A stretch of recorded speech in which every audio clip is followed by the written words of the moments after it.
Buenos días a todos. Bienvenidos a este segundo día de jornadas de innovación docente. Vamos a comenzar hoy con una conferencia plenaria a cargo de Carmen Alba Pastor, que tengo aquí a mi lado. Que bueno, de partida agradecerle que venga desde la Universidad Complutense de Madrid para darnos esta conferencia. Muchas gracias, Carmen. Y voy a presentaros un poquito lo más destacado de su extenso currículum. Carmen es doctora en Educación y profesora titular en la Facultad de Educación de la Universidad Complutense de Madrid. Y su trayectoria pues, se dedica a la formación en nuevas tecnologías aplicadas a la educación y también la atención a la diversidad. Ha sido directora del Observatorio Complutense de Accesibilidad de Educación Superior y de la Cátedra Microsoft Complutense, dedicada también al mismo asunto, a la accesibilidad a la educación. Ha sido profesora visitante de la Escuela de Posgrado de la Facultad de Educación de Harvard y también ha hecho estancias en la Universidad Loyola Marymount en Los Ángeles. Su línea de investigación se centra básicamente en la accesibilidad a la educación para todos los estudiantes desde la perspectiva de la diversidad, del currículum y de las nuevas tecnologías, los recursos tecnológicos. Ha hecho también una estancia en Massachusetts, a partir de la cual pues, está trabajando en el diseño universal para el aprendizaje en colaboración con el Centro de Massachusetts. Y este trabajo pues, es el que está relacionado con la charla que nos va a ofrecer a continuación. También Carmen es miembro de la Red Universitaria de Investigación e Innovación Educativa, REUNI+D, y actualmente es directora de EducaDUA, el espacio dedicado a la investigación, formación y difusión del diseño universal para el aprendizaje en español. A continuación, bueno, pues nos va a hablar de una de las parcelas de su trabajo para eliminar barreras en el aprendizaje, un diseño universal para el aprendizaje en la universidad. Cuando quieras, Carmen, muchas gracias. Hola, buenos días. Yo soy muy bien mandada, me sitúo aquí, aunque esta situación quizá me despista un poco, crea una barrera entre la audiencia y vosotros que estáis escuchándome y a mí que estoy queriendo compartir con este auditorio pues, esta línea de trabajo que acaba de mencionar sobre diseño universal aplicado a la educación universitaria.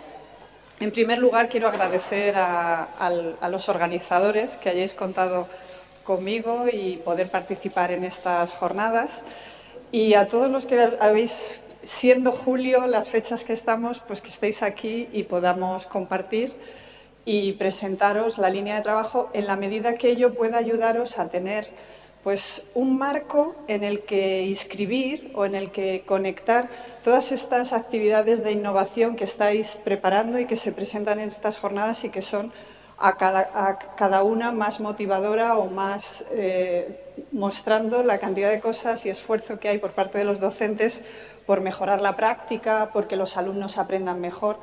Bueno, nosotros en el grupo en el que trabajo, que se llama, tenemos este grupo donde investigamos sobre el diseño universal aplicado a la educación, EducaDUA, pues participamos, o sea, hemos aprendido un modelo, no es que lo hayamos hecho nosotros, sino que hemos aprendido este modelo de un centro de investigación en Estados Unidos, que se llama CAST, y nos ha servido tanto para planificar nuestra práctica como para mirar de otra manera la educación, y es lo que quiero compartir con vosotros. Soy profesora de tecnologías, como veréis, esto se me nota, aplicadas a la educación. Bien, entonces, por una parte, la presentación intentaré que se centre en cómo eliminar barreras y mirar la educación desde la diversidad. Ese va a ser el primer punto, hablar de cuál es el concepto de diseño universal. El año pasado me consta que en estas jornadas ya hubo una presentación dedicada al diseño universal y a la eliminación de barreras en los espacios educativos. que es el concepto de accesibilidad y luego ya entrar en el diseño universal para el aprendizaje y cómo puede ayudarnos como marco para pensar y planificar la educación. Cuando digo el marco, lo primero que me gustaría trabajar y compartir es que partimos de que todos tenemos una forma de aproximarnos y de ver las cosas. Cuando vemos esta imagen, a primera vista, cada uno ve primero algo. Hay dos imágenes, pero la tendencia es que veamos primero. Unos ven una vasija, otros ven dos perfiles. Sí, ¿verdad? Habéis visto las dos cosas. Si no, posiblemente incluso ya lo habíais visto. Pero, ¿qué ocurre? Que una vez que has visto las dos imágenes, tu cerebro ha aprendido y ya es capaz, siempre va a haber dos imágenes. Y sabe que hay dos imágenes. Verá una o verá otra, o jugará con una o con otra. Pero la mirada se puede educar. En este caso también es un clásico la imagen en la que veis o una mujer joven o una mujer mayor. La primera mirada, la primera vez que se ve, cada uno vemos una de las dos imágenes y es luego, bien mirando de nuevo la imagen, como somos capaces de reconocer que en la misma imagen hay más elementos o se pueden ver más cosas. Pues lo mismo nos pasa en educación o en cualquier elemento de la realidad, la sociedad, pero contextualizando esto a la educación, lo que nos ocurre es que todos miramos nuestra actividad y vemos en ella unas cosas y lo hacemos desde un punto de vista.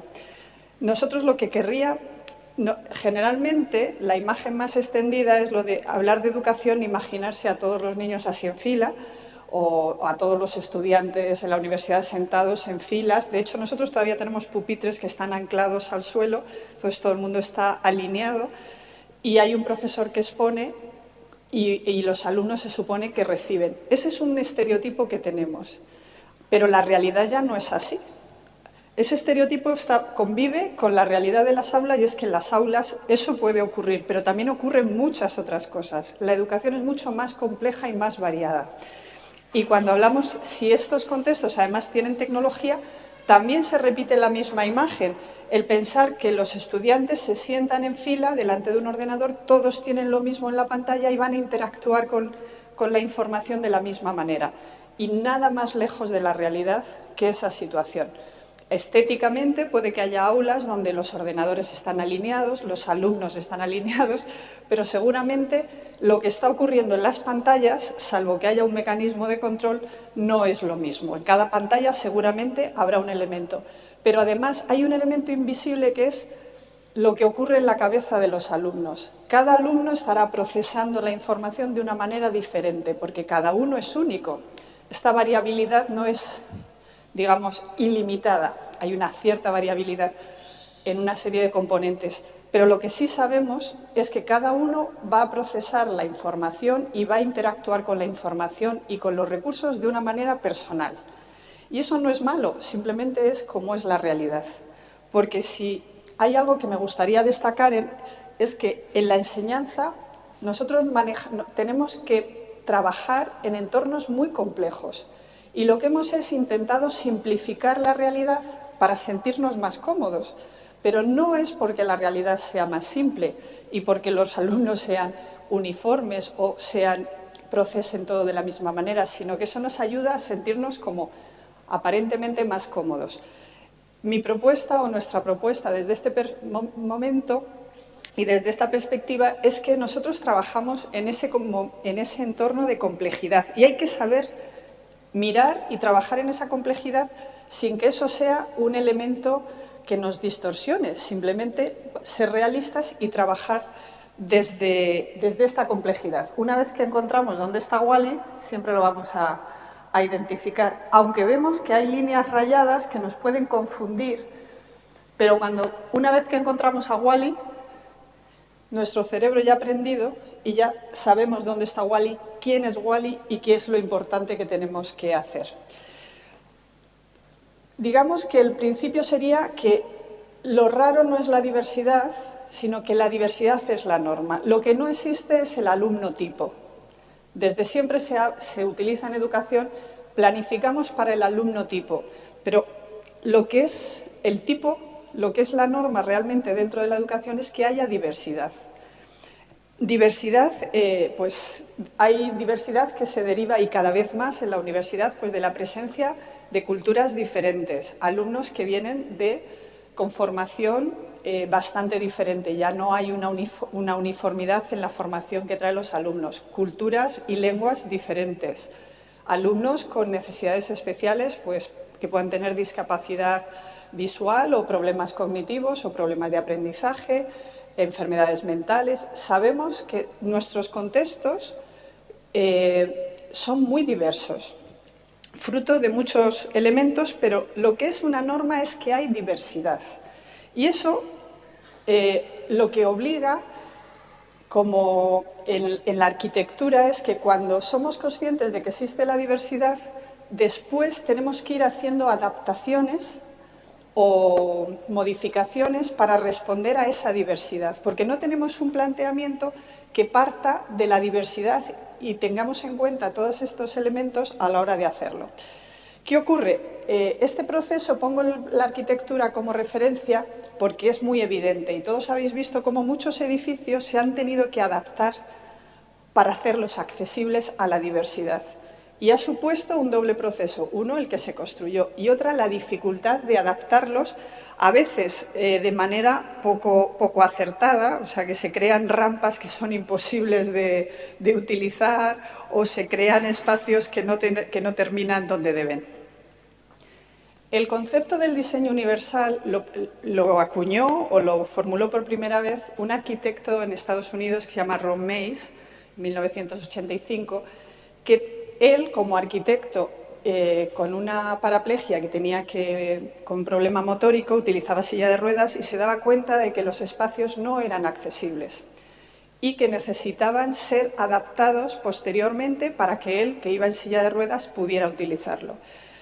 Esto lo que él propuso fue que se cambiara el planteamiento y es que, dado que los usuarios tienen diferentes formas de utilizar los espacios, todos los entornos se creen contando con esta diversidad en su formulación, de tal manera que se creen como este espacio distintas formas de acceso que permitan a usuarios diferentes poder utilizarlo, sin necesidad de estar continuamente adaptándolos, sino que en su diseño ya cuenten con esta diversidad.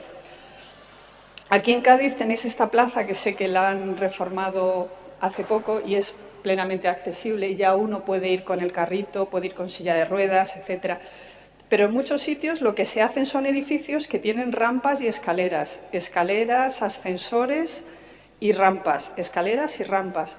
Es decir, como saben, ya son conscientes, se tienen en cuenta que hay distintas formas de utilizar los espacios, se diseñan de esta manera. Este es el concepto del diseño universal. ¿Cuáles serían las claves? No hay un usuario tipo, ese usuario no existe, sino que existen múltiples usuarios. Y como normalmente no hay una única forma que sea válida para todos en todos los elementos, pues se crean entornos donde hay flexibilidad de utilización. Y lo que hemos descubierto es que cuando se hacen cuando se diseña desde esta manera, mejoran las opciones para todos los usuarios y el que quiere va por las escaleras y el que quiere va por la rampa. Veamos algunas. En nuestra vida cotidiana, con esto que os acabo de señalar, veréis que el diseño universal está presente en nuestra vida cotidiana cada vez más. Por ejemplo, los subtítulos. Los subtítulos ahora, ¿quién no usa los subtítulos? La mayor parte de la gente utiliza los subtítulos por distintos motivos. En el gimnasio, la televisión para ver películas en versión original, cuando estás viendo la televisión por la noche y no quieres que haya ruido, pero esto que ahora es diseño universal y permite que todo el mundo vea la televisión o utilice el vídeo, vea con subtítulos, sin subtítulos, como quiera, es una opción. Esto no nació para que viéramos nosotros la televisión por la noche y no hubiera ruido, o si estábamos en el gimnasio poder estar en la cinta y estar escuchando las noticias o viendo las noticias. Esto surge para que las personas con discapacidad auditiva pudieran seguir las películas o las noticias. Es decir, este elemento, al incorporarse en las imágenes generales, lo podemos utilizar todos. Es decir, que una respuesta que se da a un grupo específico, pero se incorpora al conjunto, lo podemos utilizar todos y nos beneficiamos todos. Otro ejemplo de tecnología, en este caso también, que se basa en el diseño universal, es el predictor de palabras. El predictor de palabras no se creó para que estuviera en los teléfonos, sino que cuando se buscó una solución a las personas que no podían utilizar el ordenador por problemas de movilidad, por la motricidad, no podían utilizar el teclado, se crearon unos teclados virtuales que iban seleccionando letras por un sistema de barrido. Y a partir de la selección de varias letras se iban identificando patrones y el programa ofrecía palabras para que fuera más rápido. Esta tecnología, al incorporarse al teléfono, la puede usar cualquier persona. Las pueden usar las personas que pueden escribir rápidamente o las personas que necesitan que les vayan dando los predictores de palabras y de esa manera escriben más rápido.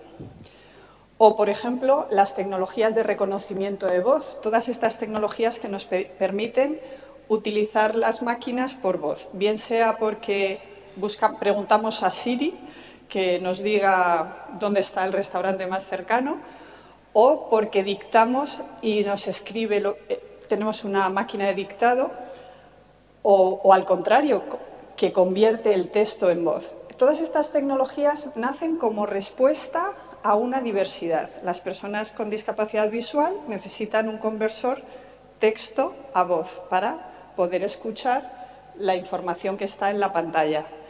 O personas que tienen dificultades motóricas pueden dictar a la máquina y la máquina va escribiendo.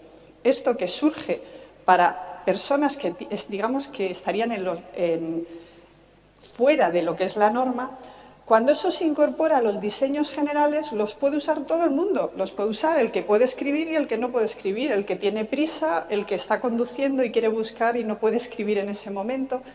Es decir, el concepto del diseño universal lo que nos permite es buscar aplicaciones que resulten mejor para todos y dan opciones de tal manera que todos nos podemos beneficiar.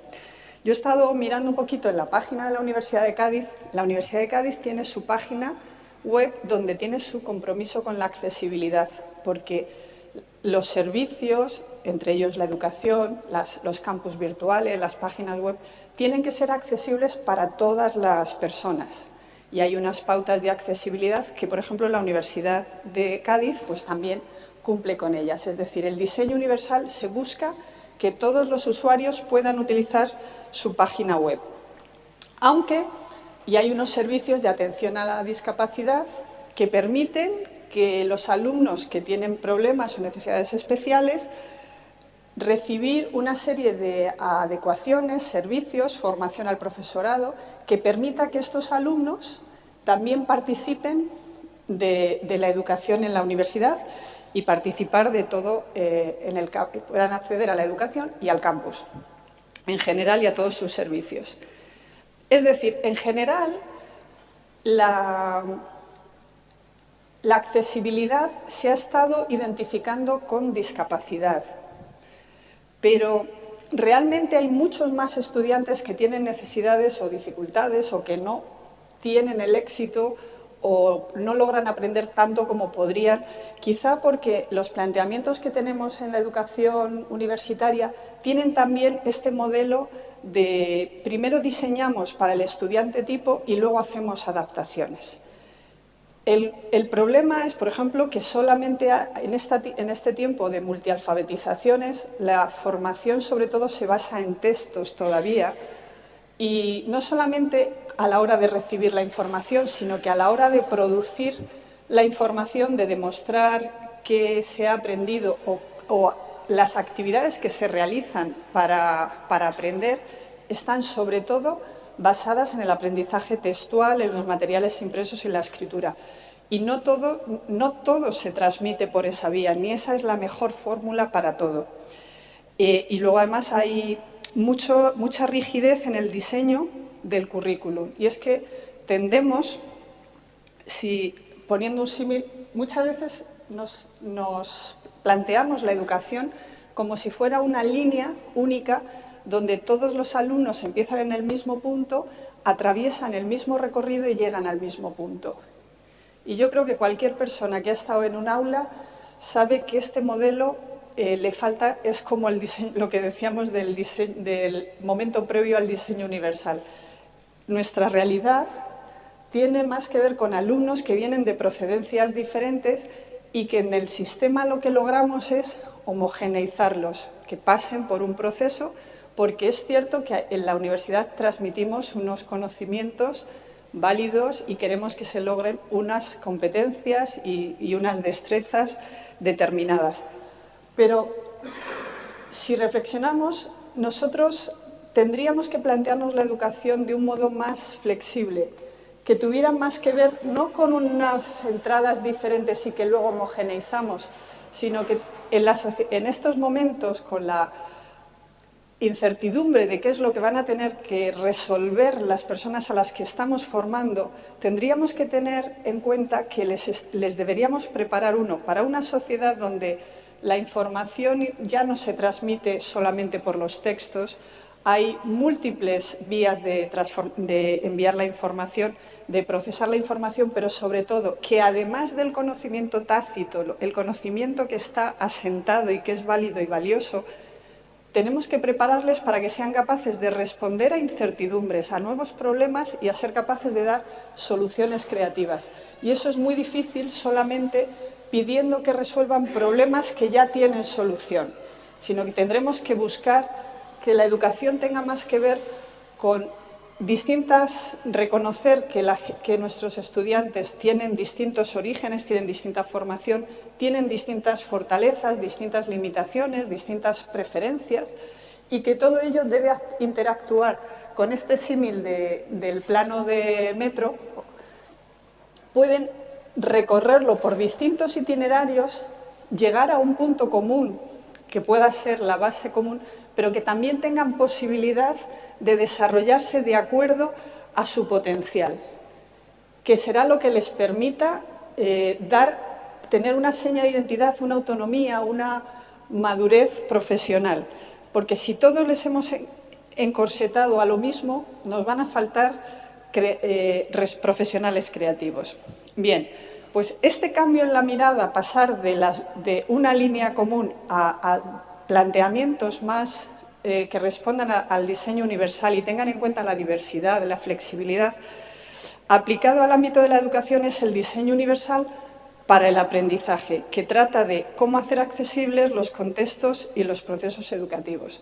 Yo he estado leyendo los títulos de muchas de las comunicaciones que se presentaron el año pasado y este año, y lo que creo que os voy a poder aportar es un marco para, de alguna manera, visualizar en el conjunto a qué elementos del aprendizaje y de la enseñanza en qué estáis incidiendo y qué otros elementos es importante tener en cuenta para tener una visión del conjunto de la enseñanza universitaria.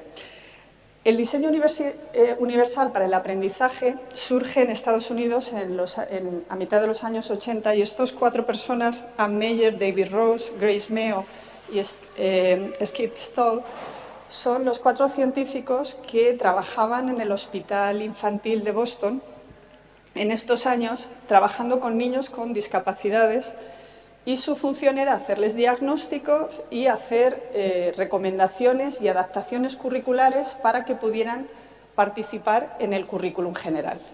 ¿Qué ocurría? Que cada vez que llegaba un niño tenían que hacer una adaptación a su currículum, y ellos se daban cuenta de que siempre llegaban tarde, siempre iban detrás, y ese alumno siempre iba detrás de sus compañeros, porque claro, llegaba con el currículum, le hacían la adaptación, volvía a clase, pero para cuando llegaba ya seguramente los otros ya estaban en otro momento del currículum. Y se dieron cuenta de que había un planteamiento que tenían que modificar, y coincidiendo un poco con el planteamiento del diseño universal, se dieron cuenta que ese planteamiento había que hacerlo también en la educación.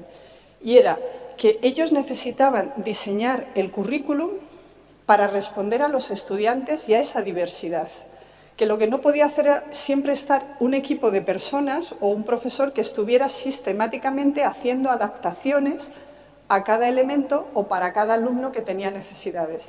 Que si consideraban de partida esa diversidad, sería más fácil que ya de partida muchos alumnos pudieran participar en el currículum de manera diferente.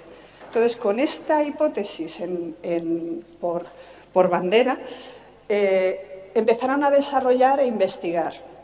Este equipo lo formaban psicólogos, neurólogos y pedagogos, con lo cual formularon este modelo para hacer el currículum más accesible, cómo podían hacer el currículum más accesible.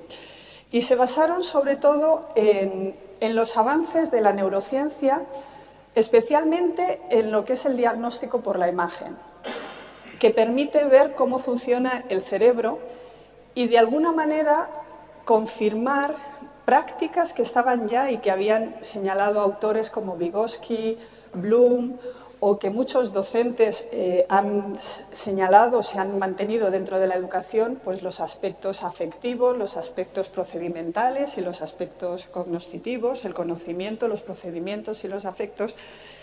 La neurociencia lo que permite es comprender y de alguna manera encontrar elementos que evidencian que existen redes neuronales dentro de los cientos de miles de redes neuronales.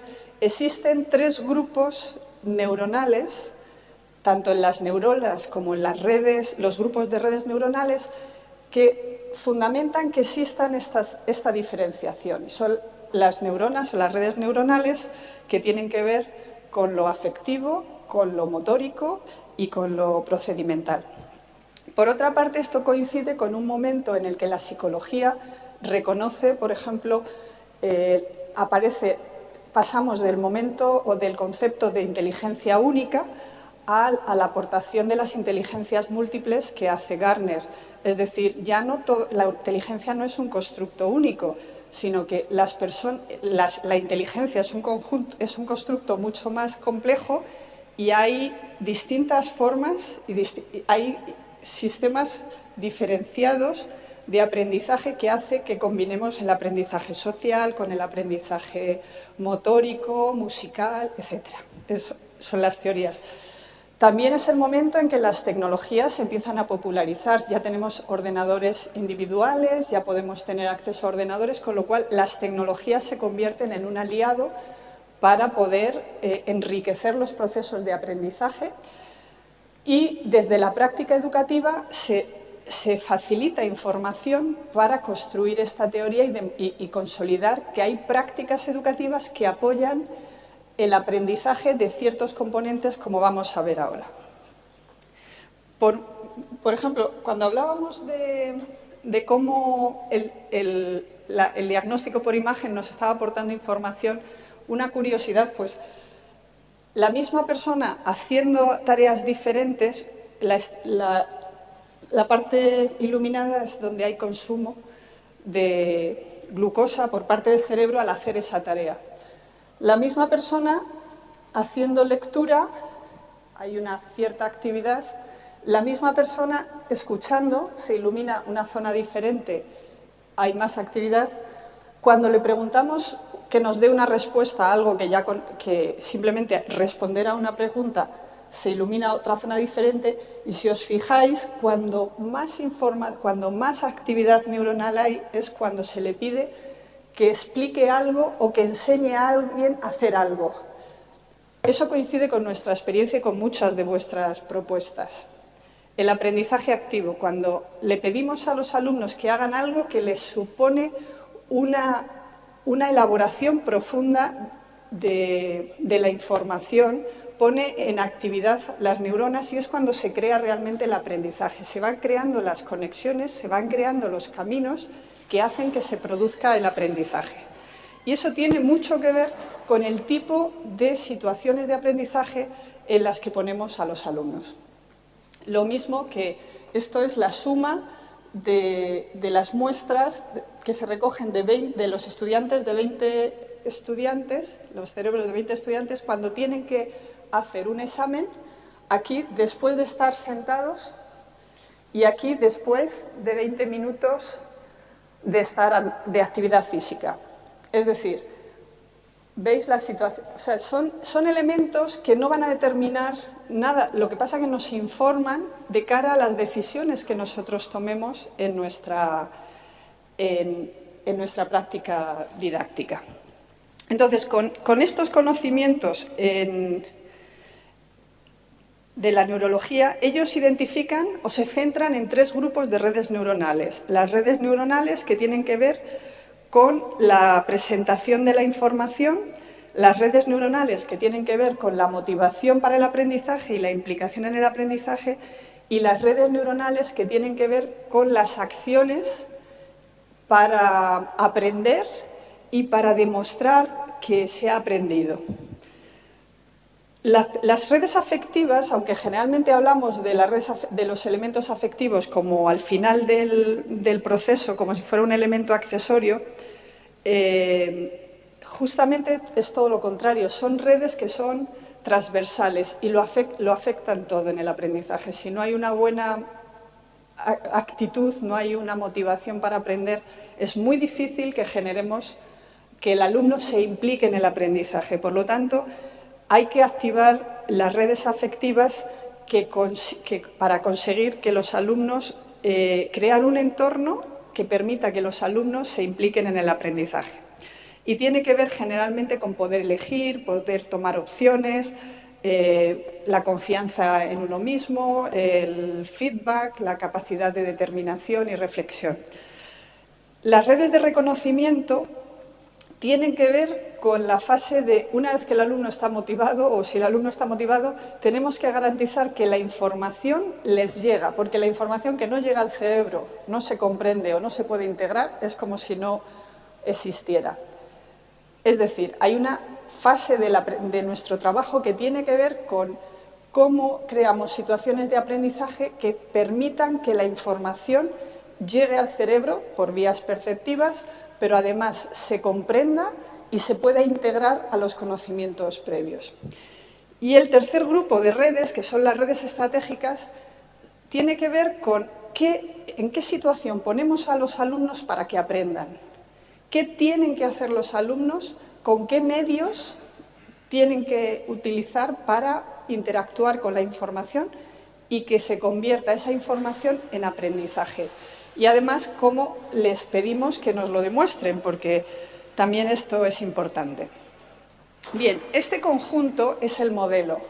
Y es que en todo momento, cuando planeemos nuestra docencia, tengamos en cuenta que existen estos 3 núcleos, para lo cual, para poder activar cada una de estas redes, el modelo lo que propone es proporcionar múltiples formas para que los alumnos se impliquen, múltiples formas o medios de presentar la información, no utilizar solamente el libro de texto, o proporcionar múltiples formas para que los alumnos interactúen con la información y la expresión. Este concepto de múltiples formas está presente en todos los elementos del modelo y es lo que da pie a responder de una manera desde lo que es el diseño universal a los procesos de aprendizaje. ¿Cómo vamos de tiempo?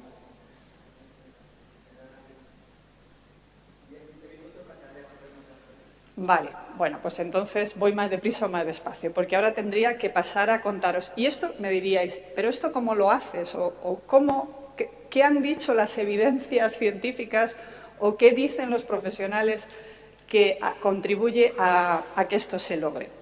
Bien, el modelo tiene estos 3 principios: proporcionar múltiples formas de implicación, múltiples formas de presentación o representación de la información y múltiples formas de acción y de expresión. Esto, a su vez, analizando la práctica y basándose sobre todo basándose en lo que se devuelve de la práctica educativa, encuentran que hay lo que llaman pautas, es decir, como 3 grupos de acciones para cada uno de estos principios, dentro de cada pauta. A mí me gusta empezar, ya os digo, por el proporcionar múltiples formas de implicación, porque si los alumnos o nuestros estudiantes tienen interés por aprender, luego todo el camino es prácticamente más sencillo. Si un alumno no quiere aprender, realmente está muy difícil. Entonces hay que conseguir que la motivación sea intrínseca porque le motiva el tema, o a veces es simplemente porque quiere conseguir la meta, pero hay que implicarlo. ¿Para qué tendríamos que hacer para activar las redes afectivas? ¿O qué elementos se han identificado que contribuyen a activar las redes afectivas? Pues el primero es uno de ellos es que haya opciones. La posibilidad de que los alumnos puedan optar, puedan tomar alguna decisión, puedan elegir en cómo hacer algo, en el tiempo para hacerlo, en la manera de presentarlo, en el tipo de... si lo quieren presentar en póster, si lo quieren presentar en papel, si lo quieren presentar en digital, en una fecha más. El tener posibilidad de que haya posibilidades de que opten para que se aproximen más a sus preferencias, se sientan un poco más próximos de la tarea, no sea algo demasiado ajeno. Entonces, esa es una de las posibilidades. Ahora mismo con las tecnologías tenemos unas posibilidades que antes eran inimaginables. Cada uno con su Ple, por ejemplo, puede hacerlo. Lo segundo es proporcionar opciones que mantengan el esfuerzo y la persistencia. Muchos alumnos a veces como que identifican que el aprendizaje bueno es ese que es simpático, es divertido, pero el aprendizaje generalmente no tiene por qué ser solamente, puede ser gratificante, pero puede y normalmente conlleva esfuerzo de creación, de pensamiento, de estudio, de elaboración, pero cuando eso nos gusta, yo cuando veo a la gente que corre maratones o que sube 7000, tienen que tener una motivación que les lleva a subir eso, porque placer, no le veo yo así a primera vista. Pero, ¿qué ocurre? Que tienen la persistencia, saben que hay que mantener el esfuerzo para poder llegar a esa meta. Pero el discurso oficial quizá de la televisión y los medios es como que lo simpático es lo bueno. Pero no solo, el aprendizaje, cuando una cosa, el aprendizaje o la maratón nos gusta, lo que hace es que somos conscientes, esa motivación nos lleva a persistir. ¿Qué elementos nos pueden ayudar a conseguir esta persistencia? Por una parte, algo que aparece en muchas de vuestras comunicaciones, la relevancia de lo que les proponemos a los alumnos. Yo me repito mucho con un ejemplo porque yo recuerdo con claridad cuando yo era pequeña unos problemas que nos ponían de matemáticas, a mí me encantaban las matemáticas, pero cuando llegaba aquellos problemas del señor que sale de Santander y el señor que sale de Cáceres, uno anda a una velocidad, otro anda a otra velocidad, ¿en qué punto se van a encontrar? Claro, a mí aquel problema era tan lejano a la realidad que me costaba resolverlo, no porque no supiera las matemáticas, sino que yo me planteaba, ¿pero irán por la misma carretera? ¿Se conocerán? ¿Cómo se van a reconocer? ¿Hay que poner tiempo para que coman y vayan al baño? ¿O cómo calculamos esto? Esos problemas es un ejemplo que yo lo tengo muy claro, siempre lo pongo de ejemplo, me repito, pero esto lo vivirán vuestros alumnos y nuestros alumnos cuando les pedimos hacer cosas que no tienen claro para qué sirven o por qué son importantes. Porque a veces es fácil decir, bueno, vais a hacer una actividad relevante que es que vais a crear materiales, yo soy de educación, para los alumnos de infantil, tal, y que lo puedan usar los maestros. Bien, eso es relevante, pero no todos los aprendizajes tienen esa aplicación directa a la realidad. Pero conocer la relevancia de lo que están haciendo y poderlo conectar con su formación o con su proyección profesional sí que es importante y puede ayudarles a que su implicación, como muchos estaréis contando en estas experiencias, es cierto. Segundo, el sentimiento de comunidad. Yo a mis alumnos muchas veces les digo que ellos vienen a la facultad por ver a sus amigos, no por venir a clase. Si no hubiera amigos, tengo yo dudas de que vinieran a clase. Y en tercer lugar, el feedback. Si hay algo que se ha demostrado que funciona 100% en educación, hay veces que alguien recopila, todas las investigaciones demuestran que el feedback es importante y ayuda a los alumnos a implicarse en el aprendizaje y a seguir avanzando.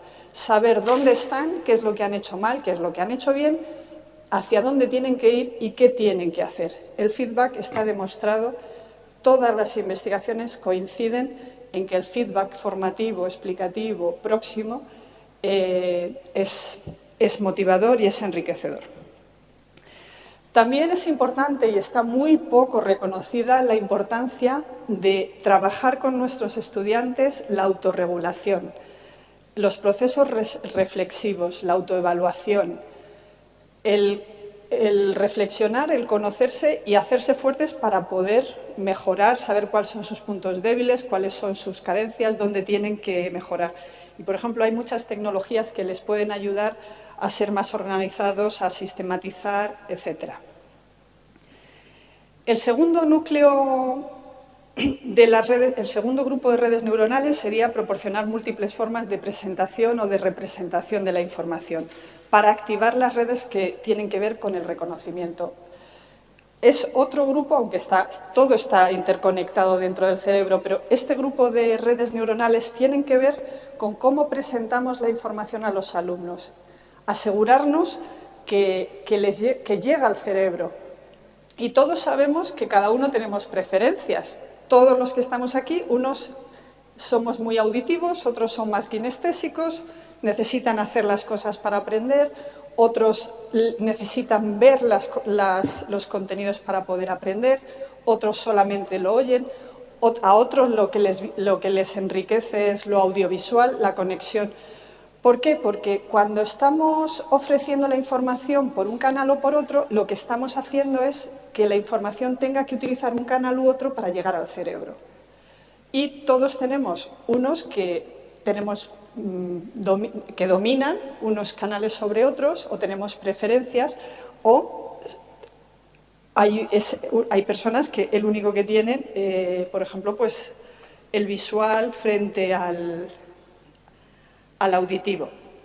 ¿Esto qué significa? Que necesitaríamos utilizar distintas formas de presentar la información, que ahora es bastante fácil, para que la información pueda ir por esos canales, que no solo tenga que ir por uno de ellos, sino que el que quiera lo pueda leer, el que quiera lo pueda escuchar. Los materiales textuales hoy en día se pueden leer, se pueden poner en conversores texto-voz, o podemos utilizar vídeos, o podemos utilizar vídeos que tengan subtítulos. Es decir, la información ya no tiene que ir solamente por una vía o tenemos que utilizar solo un canal. Hay multidispositivos que contribuyen a que los alumnos, sin necesidad de que nos tengan que estar pidiendo una adaptación, puedan utilizar esos materiales y ponerlos con texto grande, texto pequeño, llevarlo en el teléfono e ir escuchando porque hay un lector que les está convirtiendo el texto en voz, etc. O tienen un lector de pantalla que les ayuda, si tienen dislexia, por ejemplo, a poder estar leyendo con mayor comodidad la información. El segundo grupo tiene que ver con que una vez que se tiene la información, esa información se pueda procesar y saber cuáles son los códigos para decodificar la información que se está trasladando, asegurarnos que se está comprendiendo esa información y cuáles son los códigos para poderla comprender.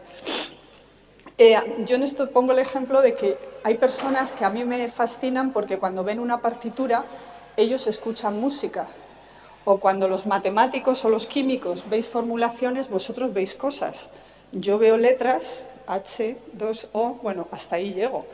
Pero si no se saben los códigos, eso no es información relevante. Entonces, hay que trabajar con los alumnos que decodifiquen y cuáles son las reglas que determinan la codificación de esa información para que la procesen y la conecten con los conocimientos previos. Ese es el punto previo al aprendizaje. Si no hay patrones, si no se reconoce la información que se está aprendiendo, si no se conecta con otros conocimientos y simplemente queda por ahí paseando las neuronas paseando por el cerebro, no se conecta con otros conocimientos, realmente no se está produciendo el aprendizaje. Y seguramente, si eso no está bien conectado, nunca se va a poder utilizar esa información que va perdiendo. Para que sea eficaz, lo tenemos que no solamente procesar, sino además conectar y para poderlo recuperar o utilizar cuando queramos. Las neuronas, lo que se demuestra también en los estudios de la neurobiología es que las neuronas lo que van haciendo es hacer caminos. Cuando van haciendo el aprendizaje, lo que van haciendo es conexiones, van haciendo caminos. Y esos caminos son los que determinan el aprendizaje. Por eso es tan importante que se hagan conexiones, para que los aprendizajes no sean esa experiencia puntual que queda ahí, pero que no va a poderse utilizar en otros momentos. Y finalmente, las redes de la expresión, las redes cerebrales estratégicas, que son las que determinan la acción y la expresión del aprendizaje. Este es el momento, digamos, donde ponemos a los alumnos en la situación de tener que amasar la información y construir el aprendizaje. Este es el momento en el que nuestro trabajo es determinar qué interacción van a tener con la información y qué van a hacer con esa información. Vosotros aquí pues decíais, pues hacer una simulación, crear unos materiales, hacer un vídeo. Pues eso es, realmente de eso estamos hablando, que los alumnos les tenemos que proporcionar la posibilidad de que aprendan, porque la sociedad en la que estamos les demanda la multialfabetización, que utilicen distintos medios de comunicación, que utilicen distintos, pues que puedan ser desde el ordenador, fotografía, vídeo, pueden usar música. Cada una de estas actividades determina que se activen distintas conexiones neuronales, se formule el aprendizaje de manera diferente. Cuanto mayor riqueza hay en nuestra práctica, primero que es mejor para todos los alumnos. No es que voy a utilizar esto porque tengo un alumno que tiene discapacidad visual, es que esto es bueno para todos los alumnos. Y habrá alumnos que en sus opciones elijan hacer un vídeo, o elijan hacer un póster, o elijan hacer un vídeo con subtítulos. Lo que se trata es crear entornos donde haya ese tipo de experiencias ricas que activen las capas profundas del aprendizaje y conexiones complejas para hacer el aprendizaje. Para ello, ya no vale solamente con que los alumnos nos hagan un ensayo o nos hagan un trabajo con una buena redacción, un buen ensayo, una buena resolución de un problema. Es que los alumnos pueden hacer mapas conceptuales, los alumnos pueden demostrarnos su trabajo y cuando construyen un cómic, una presentación, una página web, un vídeo, una infografía, están aprendiendo.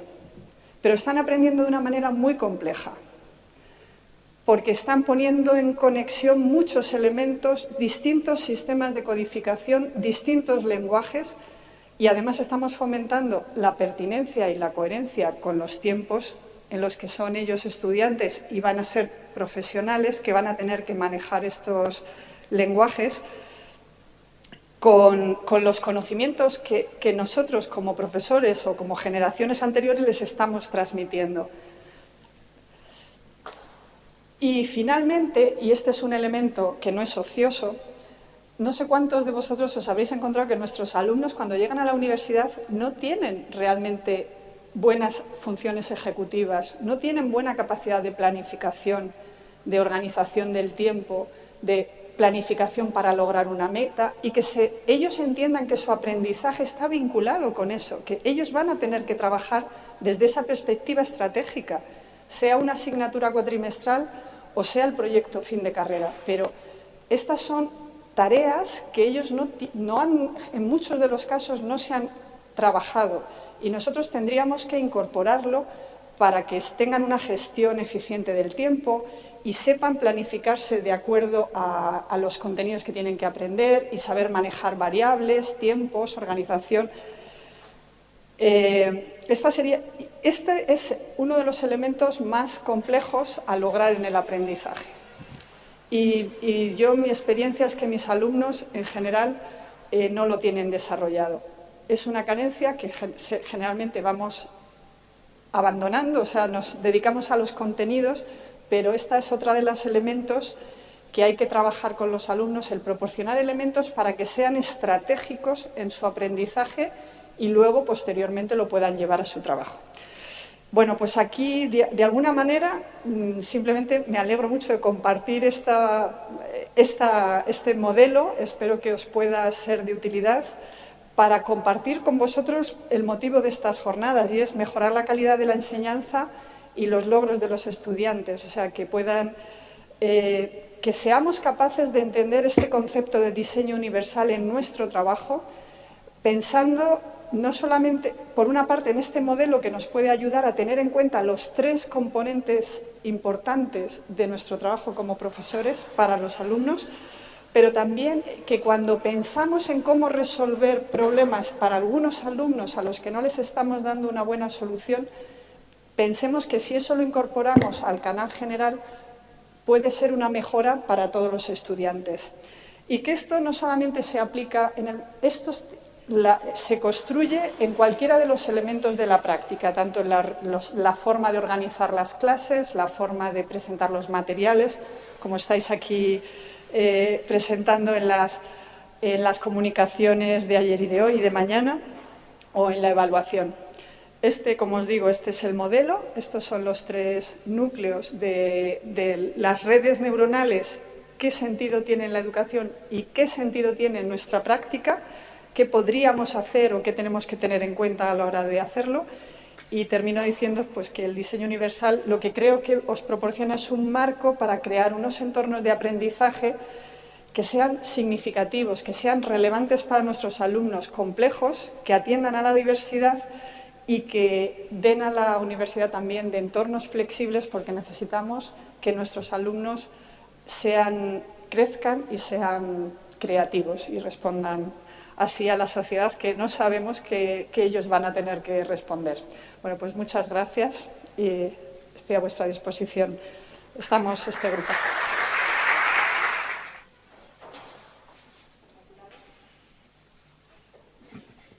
Muchas gracias, Carmen. Enhorabuena de verdad por tu presentación. Hay muchos aspectos que me han gustado muchísimo.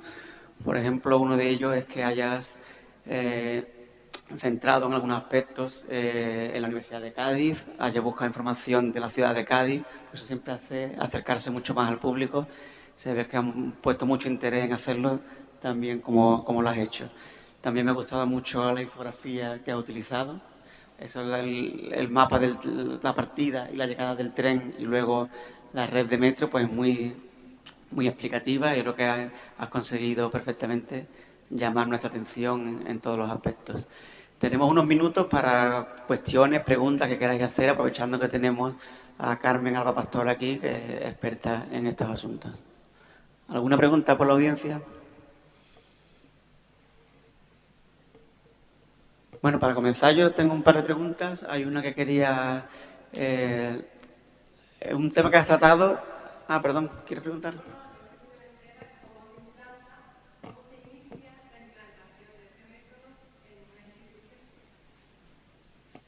Un segundo, ¿puedes repetir con el micrófono para que quede grabado la pregunta? Gracias. Bueno, en primer lugar, me ha encantado lo que ha sido la presentación y el modelo, ¿no? Y que realmente pues, se pueda llevar a cabo, que es mi preocupación, cómo ponerlo en práctica. Y mi pregunta es, ¿cómo se inicia o de dónde parte o cómo se empieza a implantar este sistema en una institución o en una universidad o en un grado o en una facultad? Quiero decir, ¿por dónde empezar? Bueno, pues muchas gracias. Pues yo creo que de momento hay una palabra hay 2 cosas. Por una parte es la formación, indudablemente. Esa, ya sabemos, la formación en el lugar del trabajo. Y 2, cuando esto se convierte realmente en un proyecto dentro del plan estratégico de la institución, no se puede abarcar todo de golpe, pero sí como un plan para ir incorporando ciertos elementos de manera progresiva, de manera estratégica, evaluándolo. Y yo creo y la tercera es en comunidad. Esto no sirve, o sea, que lo haga un profesor en su clase es bueno, como las experiencias que estamos haciendo. Antes lo estaba comentando con Enrique. Pues claro, todas estas experiencias son buenas, pero para que esto sea permeable a la institución se requiere que haya comunidad y que esto pues haya grupos de profesores, escuelas de verano, profesores líderes que se agrupan en torno a las cosas que estáis haciendo. Si es que casi todo lo que está aquí en el programa, yo lo iba leyendo y yo decía, mira, esto sería la pauta tal. Esta persona que ha hecho esta innovación lo que está trabajando es la relevancia. Este otro trabajo lo que está trabajando es la coevaluación, que lo que quiere es la autorregulación. Es decir, casi todo el mundo que quiere innovar lo que está introduciendo es alguno de estos elementos. El modelo lo que permite es ver el conjunto. Y yo creo que solamente se puede hacer individualmente, ya es valioso, pero para que esto trascienda a la universidad hay que hacerlo explícito, porque si no, lo que no se evalúa, lo que no se devalúa. Esto lo decía un profesor de evaluación, que decía que lo que no se evalúa se devalúa. Entonces, si esto forma parte de las prioridades de la institución, el ir mejorando en determinados elementos, se ponen acciones para ayudar a esas acciones, puede ser la formación y los grupos de trabajo que vayan trabajando en ello, y lo tercero es evaluarlo. Básicamente yo empezaría por ahí, pero es verdad que esto es un trabajo a largo y medio plazo, no es a corto plazo.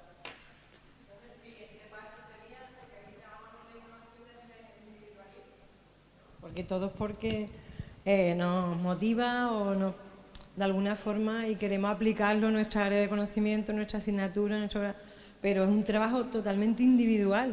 Te buscas compañeros de viaje, pero parte de alguien, el líder de la idea, ¿no? Entonces, creo que el siguiente paso, en nuestro caso, yo aquí pienso en alto, es precisamente crear comunidad.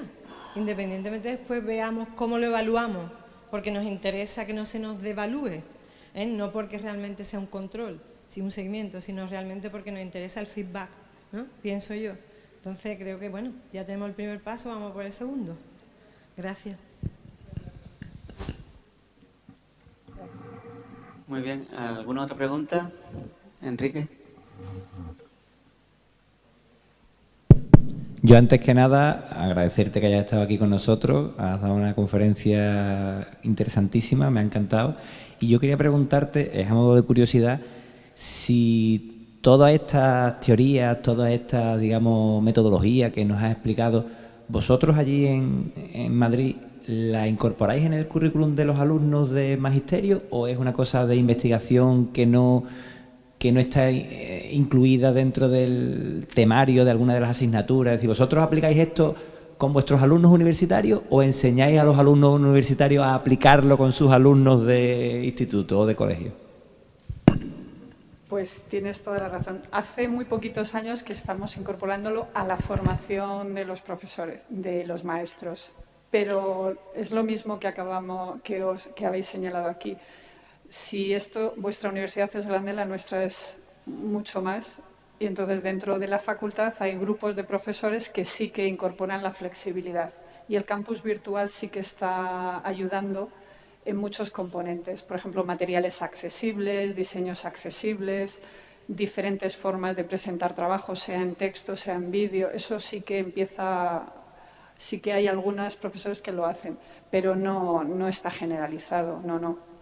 Y por eso conozco la situación y sé que individualmente es un trabajo, pero mientras eso no se convierta en una comunidad y forme parte de las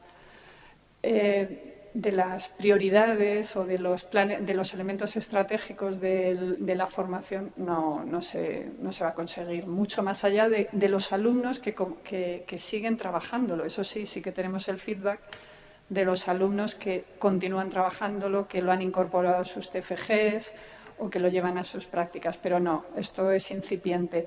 Pero ya os digo, es que hemos sacado un libro este año porque acabamos de terminar hace un año una de las investigaciones. Y mirad, una cosa curiosa que no sale en el libro y que os puedo comentar es que nosotros estuvimos en centros observando a maestros cómo trabajaban para ver si este modelo era factible. El proyecto lo terminamos en 2014. Pues lo que hemos descubierto o hemos identificado es que a base de observar a los docentes nos dábamos cuenta que cada uno tenemos un patrón en relación a estas pautas. Mirábamos y codificábamos qué es lo que hacemos, qué es lo que no hacemos. Bueno, pues cada maestro, cada docente tenemos un patrón.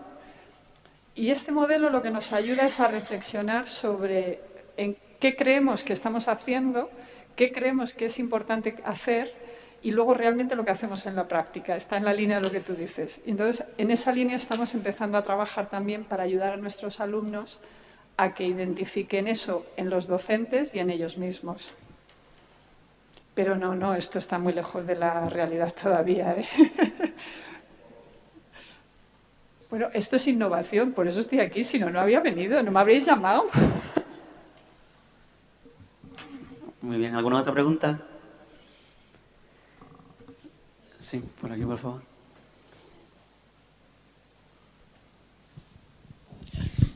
Sí. La pregunta sería un poco, porque me parece muy interesante ofrecer opciones de expresión y de comunicación a los alumnos, ¿no?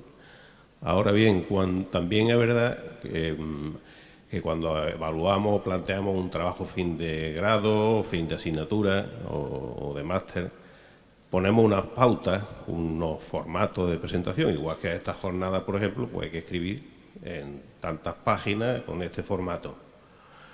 Entonces, por un lado lo veo interesante, por supuesto, efectivamente, plantear opciones, pero también me encuentro con mi propia realidad, que les pongo a los alumnos que un formato por lo menos básico. Y me he quedado un poquito pensativo. Gracias. Claro, por supuesto que esto no... Realmente es en el conjunto de los elementos. Hay veces que lo que hay que resolver es resolverlo y es por escrito y hay que escribirlo. Y la ortografía, como por así decirlo, la ortografía es la ortografía y hay que sabérsela. No basta con que la comprendan o que la puedan poner en un vídeo. Cuando uno tiene que comprobar si se ha hecho un aprendizaje, hay que buscar, lo que sí que hay que buscar es la mayor coherencia entre el aprendizaje que quiero que me demuestren y la tarea que les pido. Yo creo que esa es una de las claves, porque en educación física, cuando les preguntamos, evaluamos jugar al baloncesto y les pedimos por escrito que nos digan cómo se juega al baloncesto, pero lo que les estoy evaluando es su capacidad de jugar al baloncesto, realmente es incoherente. En ese caso, no estoy haciendo... Ahora bien, si lo que les estoy preguntando, el objetivo o lo que trato de evaluar es si saben las reglas de juego del baloncesto, se lo puedo pedir por escrito o puedo pedir que me las demuestren jugando. Ahí sí que tengo las dos opciones, porque solo quiero que arbitren y me digan si porque era falta o porque no era falta o por escrito me las puedan poner. Ahí sí que tengo las dos opciones.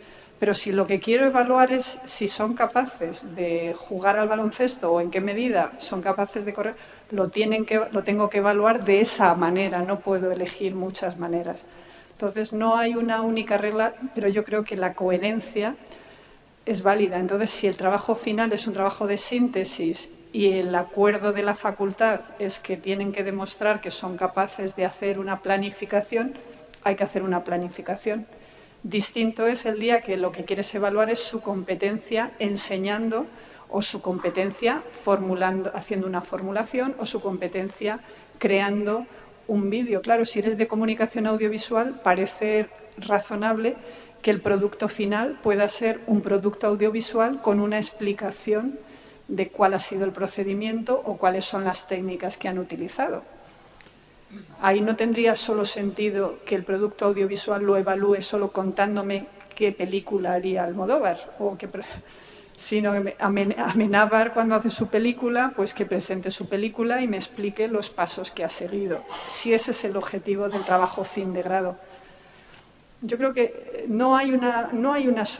la flexibilidad es más en el conjunto que en un caso específico. Habrá casos específicos que esa es lo que tienes que responder porque eso es lo coherente.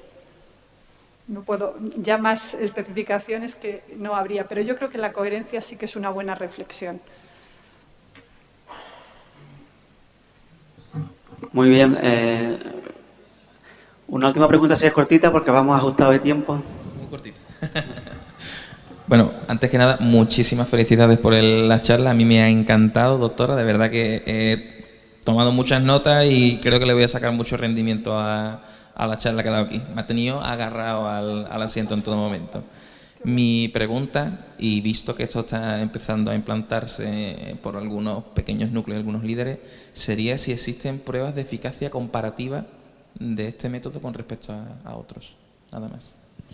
Sí que es un trabajo, como es una escuela americana, o sea, esto lo lleva gente americana, creo que tienen una perspectiva mucho más pragmática que nosotros. En Europa nuestra escuela es mucho más teórica y partimos de la teoría a la práctica. Ellos parten de la práctica y las evidencias hacia la realidad. Y sí que hay, no en todos los niveles de la misma manera, pero sí que hay resultados de investigaciones que muestran el conjunto o elementos de este conjunto que determinan que cuando eso se hace los alumnos aprenden más, están más motivados, el feedback hace que los alumnos tengan mejores resultados. Sí que hay trabajos que lo van demostrando. Muy bien, lamentablemente no hay tiempo para más. Yo mis preguntas las haremos en la pausa café. Simplemente, bueno, por volver a agradecerte muchísimo que hayas venido y darte de nuevo la enhorabuena por esta espléndida conferencia. Muchas gracias. Muchas gracias a vosotros, que en julio estar aquí y en Cádiz con esa playa tan bonita, porque en Madrid esto tendría menos mérito, porque no tenemos esta playa. Gracias.